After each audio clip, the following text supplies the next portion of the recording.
Are you concerned about the rapid growth and unchecked influence of AI and other scary sci-fi technologies? I certainly am, but more on that in a second. Succession is a great show you should definitely watch, but it's kind of a hard sell because it's hard to pin down exactly what it's about. I guess it's technically about business and stuff, but there's not a lot of things that I personally find less intellectually stimulating than finance, and I love this show. And more nuanced reading might say it's something about family and intergenerational trauma. We can talk about our feelings. Or maybe about money and the banality of evil. I happen to be a billionaire.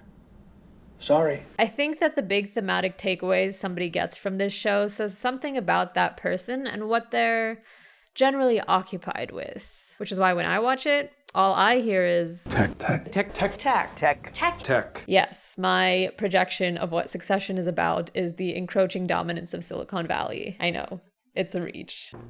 See, for the past 2 years, I've been doing research in science and technology studies, so whenever I'm watching the show, I get caught up in all these little side plots about the tech industry and try to make sense of them in the context of my research. The only thing more compelling to me than the tech stuff is these two. I'd castrate you and marry you in a heartbeat. But something happened in the recently aired final season that had me seriously questioning my theoretical academic understanding of the tech world, as well as my beliefs regarding a solution to all the algorithmically assisted exploitation it's become notorious for. So whether you're a con head fiending for more content about your favorite show, or just someone who wants to learn about power dynamics at play in the tech industry and beyond, stay tuned for some spoilers about who really won Succession, because it sure wasn't this guy.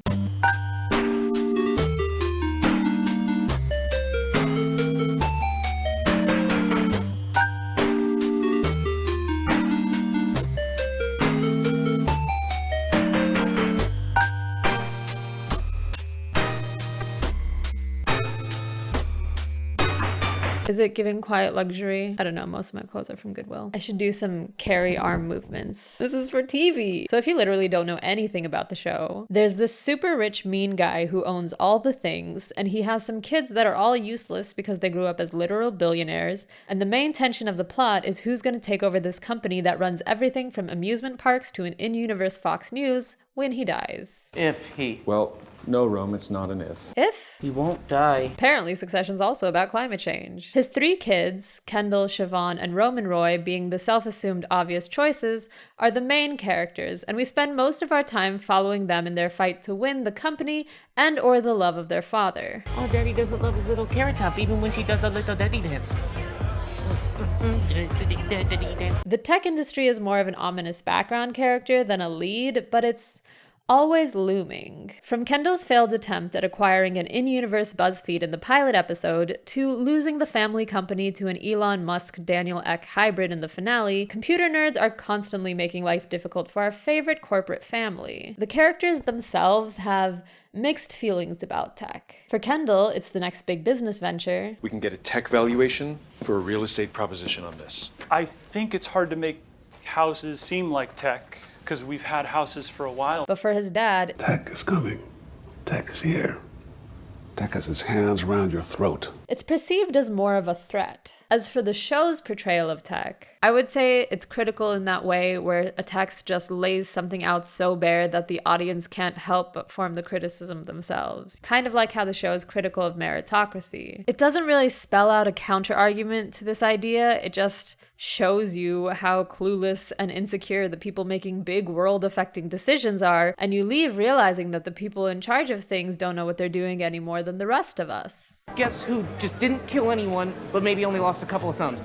I don't know. This guy! I actually made a whole video about that idea in the context of scientific research. Believe it or not, this isn't the first time I've talked about Succession on this channel that's ostensibly about science. But more on topic, there are several points where the show critiques tech by just showing the absurdity of the behind-the-scenes decisions leading to the real-world consequences we've all seen play out. For example, Kendall eventually does manage to acquire fake BuzzFeed, and there's this really chilling episode where he goes from this. I believe Valter is the future of this company. You can't question my belief in what you've all built here. We do not want an adversarial situation here. To this. I'm afraid I have to inform you, you are all dismissed. Hand in your passes, security will be coming around now.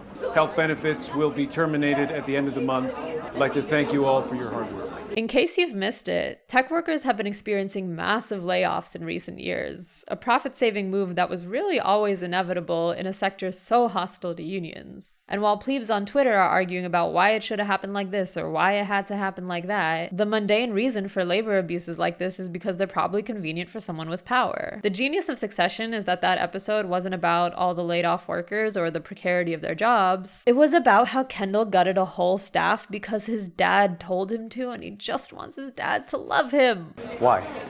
Because my dad told me to. Because your dad told you to? Because your dad told you to? And that's not a joke. It's literally because his dad told him to. You think you can gut Volker for me? Or you need help?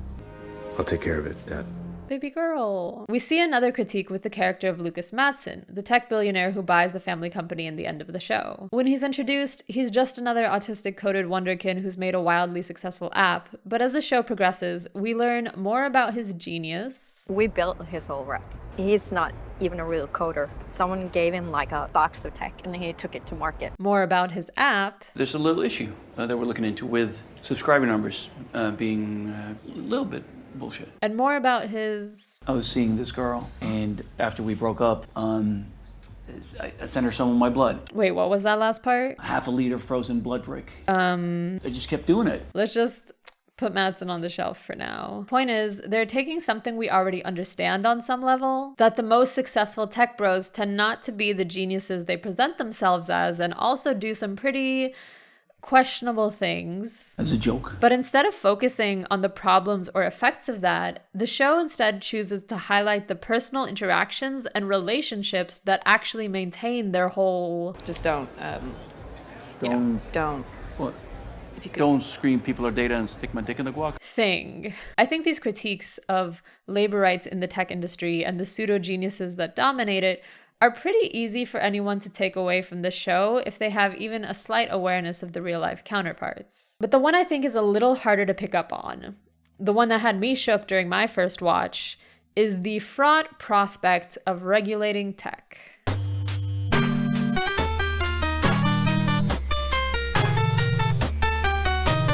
Get used to the thematic whiplash. This video is just going to be like that. I feel the need to disclaim, I am not anti-technology. I get the impression that some people interpret any criticism of technology as opposition to the whole human endeavor of making things, but I promise I don't want to smash all the machines and send us back to the Stone Age. You can be critical of something because you like it and want to make it better, so please, not interested in your comments about all the wonderful things technology has done for us. I'm aware. But if there's anything I've learned in my stint studying technology and society, it's that you should be scared of an unregulated tech industry. Ready to spread some regulatory anxieties? Yeah, sure. Spread those surveillance capitalism heebie-jeebies. Let's review some of the hits from our last decade of boundless innovation. No one read the terms and conditions before clicking I agree on Facebook, so Cambridge Analytica decided to start selling elections to aspiring despots. Gig companies like DoorDash and Fiverr basically used the logic of, but we're just an app, to create a whole new class of workers that will cost companies a lot less money to exploit. And computers, which increasingly run everything,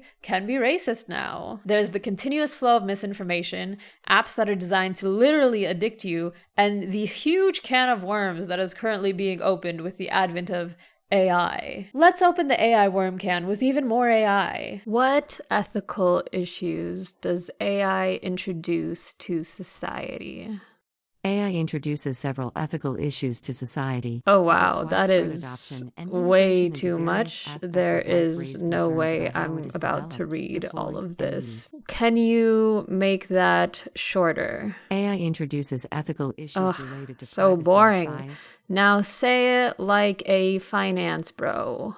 All right, listen up, folks. AI brings a bunch of ethical challenges to the table. We're talking privacy concerns, bias issues, transparency headaches, job displacement fears, and who's responsible when shit hits the fan. Plus, there's a whole security risk thing and these pesky autonomous weapons deals. Oh, and don't forget about manipulation and fake news messing with our heads, am I right? But hey, we're not just sitting on our thumbs. We gotta collaborate, make some regulations, gotta work together to make sure AI gets used the right way. Responsibly for that greater good, you know? So let's get those brains and brawns together, folks, and keep this AI party in check. To the moon. Bang, bang. All right, team. That was enlightening in more ways than one. But it did hit on some important issues, including some we've seen in passing on Succession, like the growing use of deepfakes. Bring the cruise ship experience to dry land and double the earnings of our parks division. It's really well edited. And the increasing ease of mass surveillance. We're listening? It's complicated, but yeah, it seems that we are sometimes listening quite aggressively. Considering all this, it feels safe to say that the tech industry in its current form can do some pretty serious harm to a lot of people. Besides an oversimplifying because capitalism, the why of this conversation is outside the scope of this video. I got one coming down the line that's going to be more about the why part of this conversation, so subscribe and hit the bell if you want to learn about the technocratic ideology that's ruining technology for everyone. But for now, I'm more interested in the reaction to all this. How do we, as a society, respond to tech companies that are clearly not operating in our best interests? Regulate and strangulate. I'm inclined to agree with Logan on this point, and the industry's aversion to regulation certainly supports it. If tech companies weren't concerned that regulation would stifle their attempts to exploit literally everyone, they wouldn't be spending so much money on anti-regulation legislation. Like, I remember voting on Prop 22 back in 2020, which was a proposition in California that would let app-based delivery and transportation companies continue to classify their workers as independent contractors rather than employees, enabling that exploitable gig worker class I had mentioned previously. Turns out, Uber, Lyft, DoorDash, Postmates, and Instacart spent over $200 million on campaigns supporting the proposition because of course they did. You can also see the threat of regulation strike fear into the hearts of tech CEOs in their mass exodus from Silicon Valley and California to states like Texas and Florida that have more of a pro-business regulatory environment. Despite Elon Musk supposedly being in favor of regulating AI, he's already moved Tesla, the Boring Company, and himself to the Lone Star State to get in on that sweet, sweet corporate freedom, and he's not the only one. Scholars have even argued that the discourse around tech ethics via companies' ethics statements or academic conferences or even government commissions largely function as a form of pseudo-self-regulation that makes actual regulation seem unnecessary. Think of all these conversations that we've been hearing where it's like, what if AI becomes sentient and then it's the Terminator? When the possibility of that kind of intelligence is a complete non-starter and distracts from the very real and already relevant ethical questions AI brings up in its current form. YouTuber Shanspear actually made an excellent video on this topic recently that illustrates some of this self-boogeyman mythologizing the Silicon Valley guys are pulling on us, and frankly, it's iconic. So if evil tech companies are putting up copious amounts of money and effort to avoid being regulated, surely regulating them would be a good thing, right? I mean, I thought so. Until I watched the last season of Succession.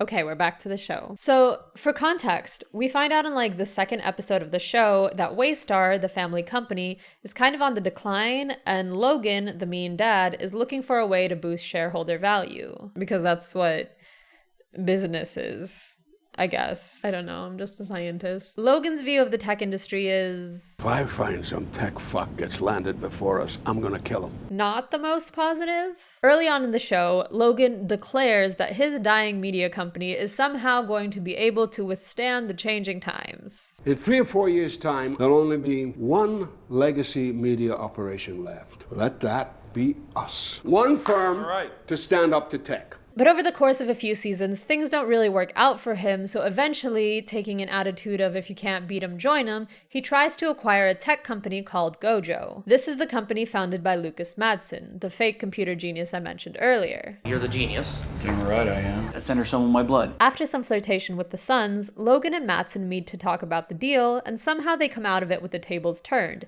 GoJo is going to acquire Waystar. Then, spoiler alert, Logan dies, and somehow no one saw it coming. It's really wild how this show that centers on an old man who refuses to name a successor despite his failing health somehow caught us all off guard when they finally killed him off. That's how good the show is. In the fallout of his death, Kendall and Roman become interim co-CEOs, and they decide that actually, They don't want the bajillion dollars they would get if the deal goes through. They want the power of still owning a legacy media company. So they plot to tank the deal. Now with the GoJo deal self-sabotage plan in effect, the show reaches a plot point it's been building up to for a while: the US presidential election. The show really took its time setting up this episode. The first couple seasons plant the seeds, with familial ties to the sitting president, as well as Connor's decision to run. I think I finally found a job I want to do. Okay, what is it? President of the United States. I didn't really mention Connor because he's kind of like the non-main character half-sibling, but the things you need to know about him are that he's the eldest boy and that he was interested in politics from a very young age. We also see Logan leveraging ATN's political power to curb tech as early as season 3. I have a line for you on the president that we'd like you to start rolling out immediately. We just feel like our general ideological sympathy has maybe let them off the hook on too many specifics, right? Like big tech. I know that clip was Shiv and not Logan, but it's from season 3, which was when she got to be the favorite kid, so she's kind of the proxy here. We see this dynamic play out in an even more explicit way a few episodes later when the family stops by a conservative political conference to consider options for a viable presidential candidate, or as Tom puts it, Selecto el Presidento. Logan, who is still alive at the time, goes into the event with a pretty clear strategy. He wants everyone hitting anti-tech positions hard. They're getting too powerful. Everybody knows it. He has media power, the government's corruptible, he uses media to make the government stop tech. It's pretty straightforward. The president picking episode is also when we're introduced to soon-to-be Republican candidate Jared Mencken, who's about to be pretty important to our point here. For context, here's how the show describes Mencken. YouTube provocateur, bullshit, aristopopulism, rape is natural, it's all red pill, baby. And I think that's pretty apt. To keep it in internet vernacular, Shiv is like the woke snowflake sibling. You don't want a rocket launch? Would it help if it was a rocket full of Muslim granola? Her brother Roman is something of a foil to her as the family's fashy edgelord, and it's him who convinces Logan to support Mencken. My team's playing your team. It's only spicy because if my team wins, they're gonna shoot your team. Kendall's more of a politically neutral, let the market decide kind of center between the two younger siblings, and we really see this political family balance come to a head in season 4's very ironically titled episode, America Decides. It's finally election day. Mencken and his opponent are neck and neck, and in a twist that's uncannily reminiscent of the disaster that was the 2000 presidential election, Kendall finds himself in a position where he has to choose who his news network will call as the winner. I'm going to talk about the plausibility of this scenario a little later, but for now, just go with it. Kendall has to make a call that will likely determine who becomes president. As the decision approaches, his siblings are like an angel and devil on his shoulders. Shiv argues against helping the proto-fascists take over for, democracy reasons. Every vote must be counted. Yeah. And Roman argues for Mencken because his anti-tech stance will help the brothers get out of the GoJo deal they had with Mattson. Mencken will block the deal. Straight up. He'll kill it. New law, foreign ownership tightening, whatever. He'll screw it up in exchange for our support tonight. Can you guess who they go with? If you said the neo-Nazi who's going to be tough on tech, congratulations. Your prize is more validation for your disillusionment in the world. Yay. In Kendall's defense, he did try to see if the non-terrifying candidate was amenable to his anti-tech agenda. May the best man who will, protect American jobs and reign in tech and is called Daniel win,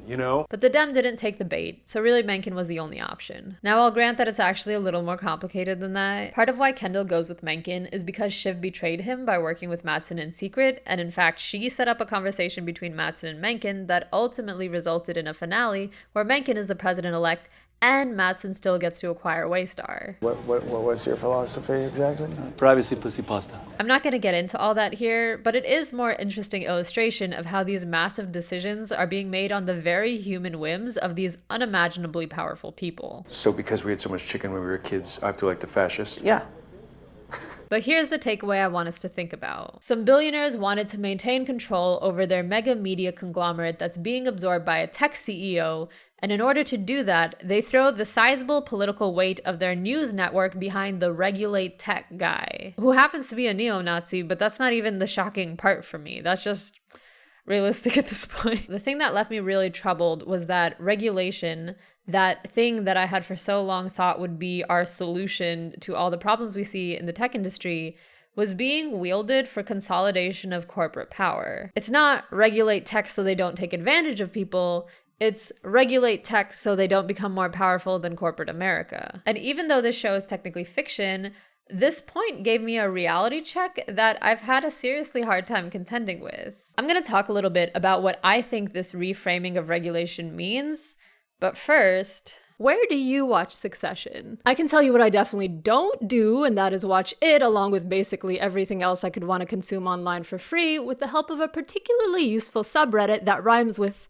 r/retiracy. If I did do that, I'd probably want to set up a VPN first so that I don't get an angry letter from my internet company, but don't worry, I'm not trying to sell you a VPN. In fact, I'm probably the only YouTuber to ever recommend my viewers get a VPN purely out of my desire for you to be safe online. Look, I've even gotten emails from a couple VPN companies asking me to advertise them. But no, I'm not doing this for them. I just think cybersecurity is something you should bother to figure out if you're going to engage in retiracy, which you shouldn't. But if you did, it would certainly free up your budget to take the money you would have been spending on streaming services that are already making billions of dollars a year, and instead use it to support independent creators like myself on Patreon. On my page, you can find office hours videos where I answer questions patrons have asked about the stuff I talk about here on YouTube, and a bunch of interviews I've conducted for video essay research. Memberships start at $3 a month, and all levels get to contribute questions to office hours, access those videos along with ad-free versions of my normal video essays, and sometimes get updates about this whole process of making content. Check it out at the link below if you're interested in Able, and otherwise, let's get back to this video that's definitely still about Succession.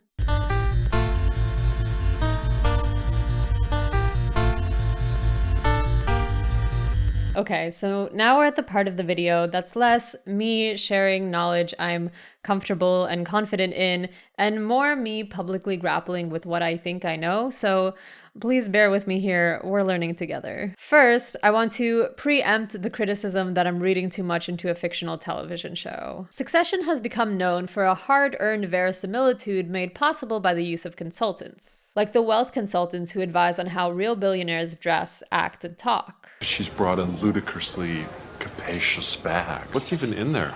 Huh? Flat shoes for the subway? Her lunch pail? But they also use consultants who are experts in law, business, or, most relevant for the election storyline, media and politics. Like a guy who served as national counsel on both Bush-Cheney campaigns and a former president of CNN. Serious people. When asked about whether the election episode was true to real-life politics, Eric Schultz, another consultant on the show and former deputy press secretary under Obama, says this. Yes, the reason why I think the show has a lot of power is because it is set against a backdrop that is entirely credible. Even though a lot of the scenarios, of course, take dramatic license, it was important to the writers that those events take place in a context that felt entirely plausible. So while I know that the show is a made-up story, I do think that what happened in it is within the realm of possibility enough that analyzing it to understand real-world power dynamics feels fine. I mean, the other tech storylines match up with real life to a pretty uncanny degree. The whole Walter storyline matches up with what's happened to a lot of internet companies beat for beat. And as for the whole character of Lucas Matson, you had this cute little valuation and your numbers just came out as gay. Do you think Grimes ever finds blood popsicles at her door? So given the perhaps not real, but at least realistic premise of a billionaire influencing an election in order to regulate tech just enough to keep his legacy media company, let's look at what this says about the real world. I believe what we're seeing here is an example of something called interest convergence. Interest convergence is a principle developed by lawyer and critical race theorist Derek Bell to explain why the Brown versus Board of Education decision didn't really end racial disparities in American public schooling. Because critical race theory is an academic framework for thinking about how the legal system is influenced by racial dynamics, and not when you tell middle schoolers that slavery is bad. According to the research of Bell and others, the government had decided to desegregate schools not because Black activists had finally convinced them that it was the right thing to do, so much that it was a good move considering the optics of the Cold War. See, it was really hard for the US to count on its branding of the most free country when the rest of the world could see how African Americans were being treated here. Yeah, well, you've been a democracy for like 50 years, so... What? I mean, well, okay. No, not unless you don't count black people, which is kind of a bad habit. So to prevent the USSR from being able to argue that actually, no, you're the authoritarian evil one, America made some concessions. This analysis of Brown v. Board, as well as the broader geopolitical context, led Bell to propose in his 1980 paper that the interests of blacks in achieving racial equality will be accommodated only when it converges with the interests of whites. Extrapolating his principle beyond race relations, we can understand interest convergence as the idea that social change for disempowered people tends to only happen when their interests align with the interests of more powerful people. So in this reach of a metaphor, the Cold War is the GoJo deal, Russia is Mattson, the American government is Kendall, and black school children are the masses of people unprotected from the tech industry. If I start second guessing, it collapses. Now, an important feature of Bell's theory is that changes made via interest convergence may not be as successful at achieving the goals of the disempowered group as it is at achieving the goals of the more powerful group. Again, looking at Brown v. Board, you could say that the US technically desegregated education, though if you've watched my last video, you know that that didn't really happen despite what the law became. And back in our succession story, you could technically say that me and Kendall agree that tech should be regulated, but regulate tech is an extremely broad goal, and it could absolutely be realized in ways that serve Kendall's purposes. Stop tech eating our lunch. But don't serve mine. Being hard on tech could mean requiring social media companies to prevent mass misinformation, something they absolutely have the capacity to do, but generally don't because it's not profitable. But it could also just mean requiring tech companies of a certain size operating in the US to have an American CEO, which is basically what happens in the show. Mattson gets Mencken to acquiesce by offering to have the new GoJo Waystar super company headed by an American CEO, which ends up being none other than the sesquipedalian Tom Wambsgans. Ludicrously capacious. Speaking of Tom, it is wild to me that anybody interpreted the finale as Tom winning Succession. Tom, the pain sponge, Wambsgans? Would that be a problem? Nah. No, man. No. I could do it. That's dark. Tom didn't win Succession. The collaboration between fascism and technology won Succession. But I digress. I think the point that's dawning on me in all this is that if we, you and me and all the other non-billionaires of the world, are relying on powerful people to help save us from the exploitation of other powerful people, the impact of that help will always be vulnerable to the fact that our interests aren't the only ones being considered. Like, when I see something like this... So I'm in favor of AI regulation because I think advanced AI is a risk to the public, and anything that's a risk to the public, there needs to be some kind of referee.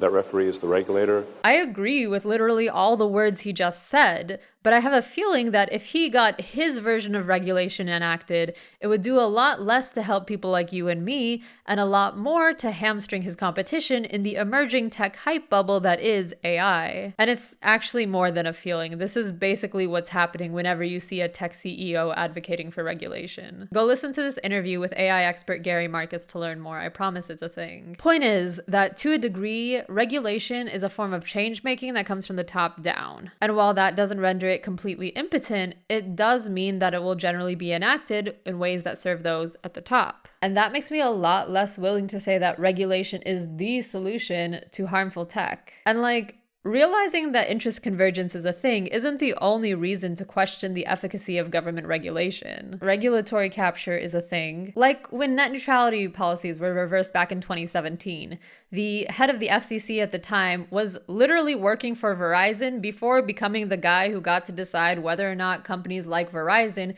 could choose which bits of the internet to give you access to. And at a certain level, governments just aren't going to enact regulation that works against them. Google of Don't Be Evil origins has made billions in Department of Defense contracts working on things like drone footage analyzing software. Do you think the US government would do anything to regulate the questionably ethical work done at the behest of its military? That was funny. I enjoyed that. So if, as everyone on the show won't stop saying, tech is coming, we are over. Okay, make your this accommodation. Is a simple... And as Kendall's disaster of a sabotage attempt has shown us, we might not be able to trust regulation to protect us from its increasing power. What can we do?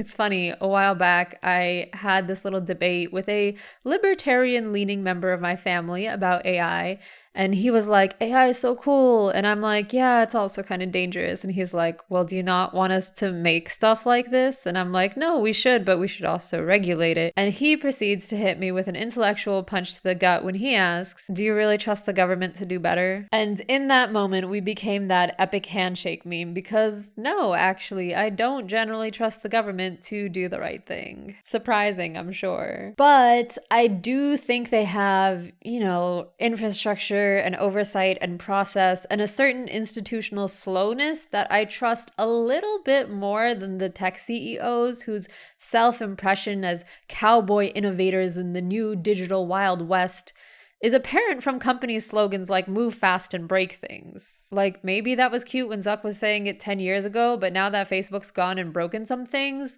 the motto hits a little different. I also know that despite the profit motives of exploitative technologies tending to corrupt regulatory frameworks, there are absolutely people doing very hard work to make said frameworks work in favor of all of us non-billionaires. I recently went to a seminar in science policy where my main takeaway was that if you have whatever kind of scientific or technical training, enjoy talking to people, and are really good at being diplomatic, there's probably a lot you can do to make these regulatory frameworks work more in the favor of normal people through a job in policy. I certainly don't have the stomach for that, but some people do, and I think that's a good thing. And of course, regulation can happen at scales other than the US government. There are cities and even whole other countries that have curbed the power of apps like Airbnb and Uber through local and national legislation, often brought about through worker strikes and public protest. It's a great example of collective action pushing tech CEOs' interests into convergence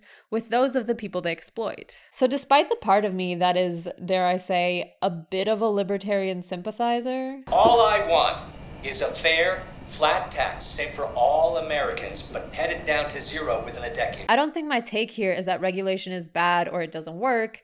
It's more that it has limitations. The STS scholar in me is saying regulate, but my inner abolitionist is like, we need to come up with something better. So rather than asking, will regulation work, the question I've been pondering recently is, what would it look like to work towards a tech industry that's actually beneficial for society? If you saw my last video, you probably know where I'm going with this. We need a more dynamic strategy.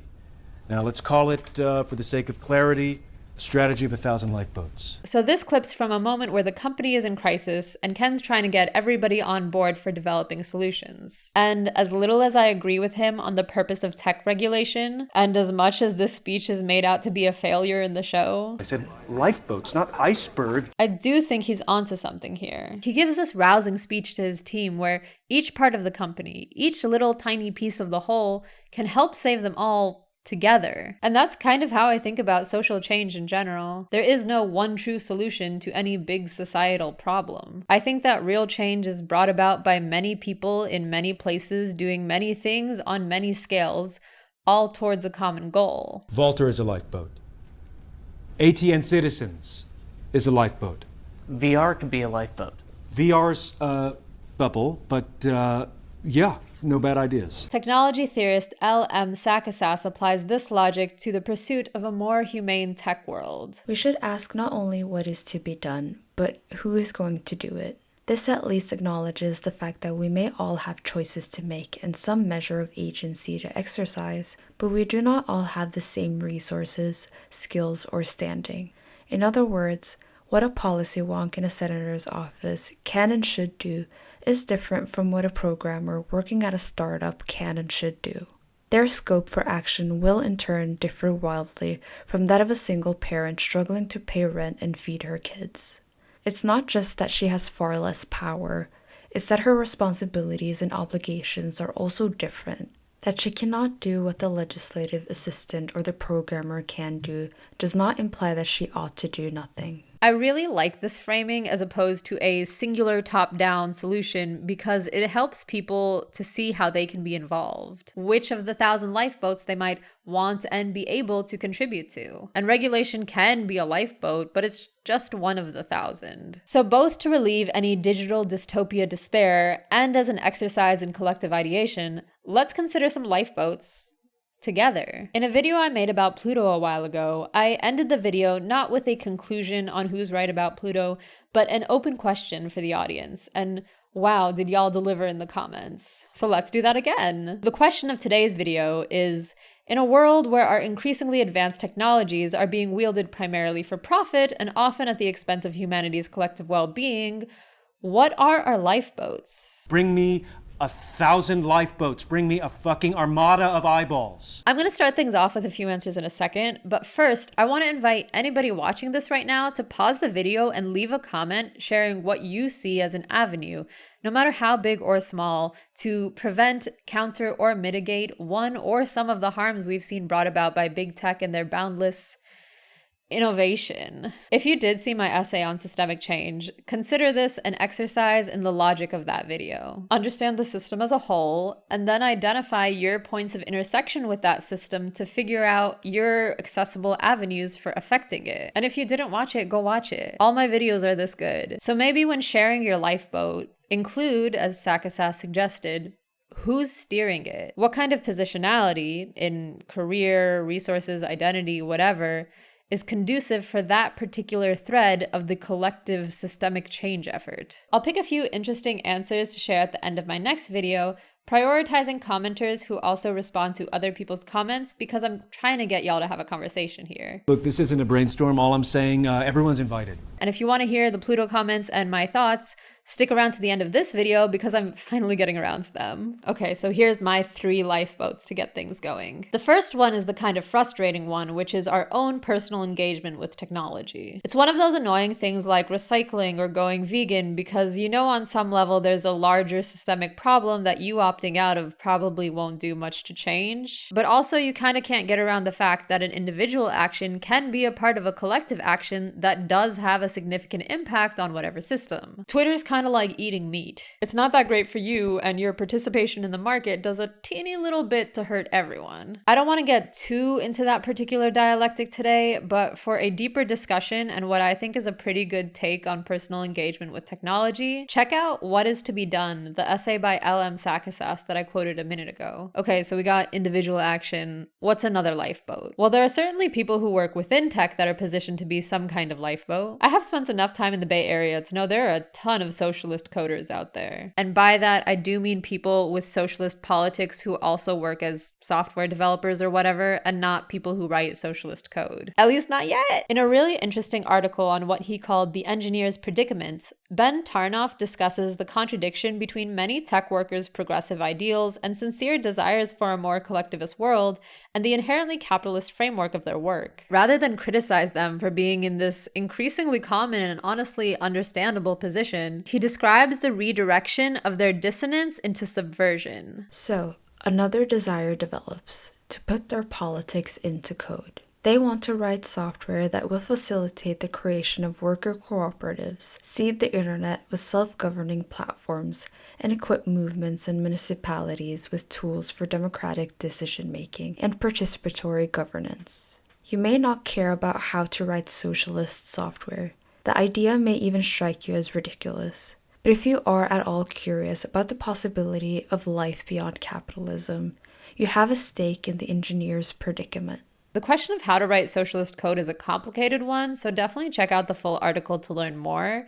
But I can at least speak to one aspect of it in my final lifeboat: education. This one's definitely the most in my wheelhouse, being that I've studied all this technology and society stuff in the context of education. So there's a lot of interesting research that suggests that in the United States, technical education for things like engineering and programming aren't as politically neutral as one might hope, and more likely promote something of a techno-capitalist logic along with all the pure math and stuff. I mean, if you still think the point of school is just personal educational enrichment, then yeah, it sounds ridiculous. But if you're thinking of the education system as being in place primarily to produce more workers, then it makes total sense. If you don't like my conspiratorial logic here, a particularly strong piece of evidence for this is Aaron Check's finding that students' experiences over the course of their undergraduate programs decreases their interest in the public welfare considerations of engineering work. Of course, as statistically robust as that finding is, it still doesn't tell us anything about the why. Again, Topic for another video. Subscribe if you want to hear more. But the important point is that the way future coders and designers are being taught currently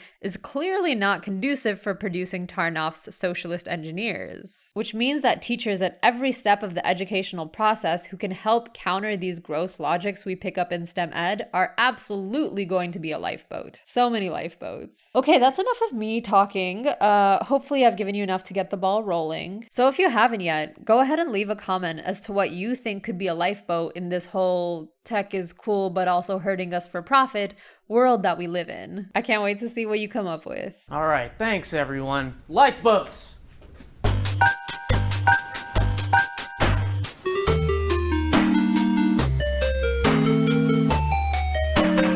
Succession is about a lot of things, and I think one of them is tech, clearly, but I also think it's about duality. Like the duality of how my reaction to this guy, brownstones, water towers, trees, skyscrapers, prize fighters, and Wall Street traders, is to simultaneously hate his guts and also want his dad to love him so goddamn much. Or the duality of hearing something like this. Is he a Jew, by the way? Oh, come on. What? It's just a simple, friendly, slightly racist question. And think that he's absolutely depraved, but also you just want to give him a big hug. It's the same duality we see in new technologies like ChatGPT or whatever AI thing that are simultaneously, you know, cool and impressive and exciting, but also very reasonable things to be worried about. Or the duality in understanding that fixes like regulation can help and hurt. The duality of accepting many simultaneous avenues for greater change. Two things can be true at once. Or I guess in our lifeboat analogy, 1,000 things can be true at once. Far-reaching systemic problems like technologically facilitated exploitation are too big for any one person to solve.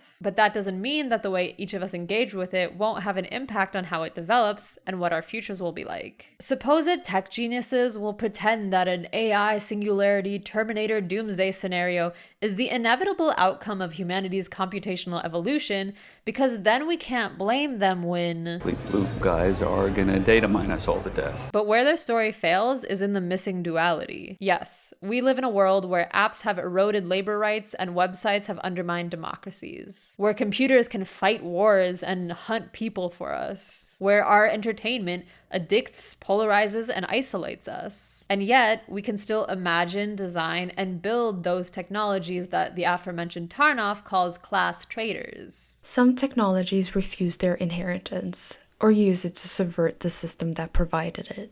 Others are simply more malleable, more open to redirection.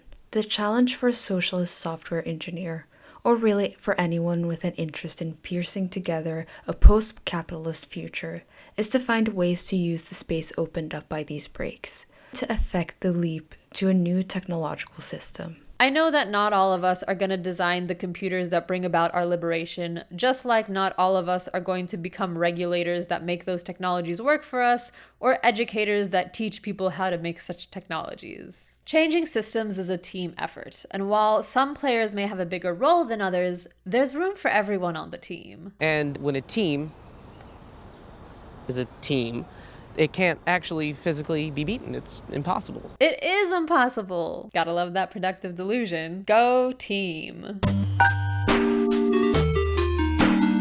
Hi, thanks for watching my video. This one was pretty different for me. I don't usually do media analysis, and I'm not even sure if this qualifies as that, but I hope you enjoyed it. In a second, I'm gonna share some comments from my Pluto video, but first, I gotta pay the bills. As I've mentioned already, all of my videos are made possible by the wonderful subscribers of my Patreon, whose names should be going down the screen right now. At the present moment, YouTube is my job, which is terrifying, but also made possible by the fact that some viewers like you have appreciated my work enough to sign up to donate a few dollars a month on my Patreon. In exchange, they get access to a bunch of exclusive content, ad-free versions of all my video essays, some interviews that I've conducted for them, and my favorite feature, office hours. Anyone who's a member at any tier of my Patreon can contribute questions whenever I record one of those, and they're a really good time. I really enjoy being able to continue the conversations from my videos with the viewers on my Patreon. I am so grateful to all my patrons and just want to thank them for continuing to support me in this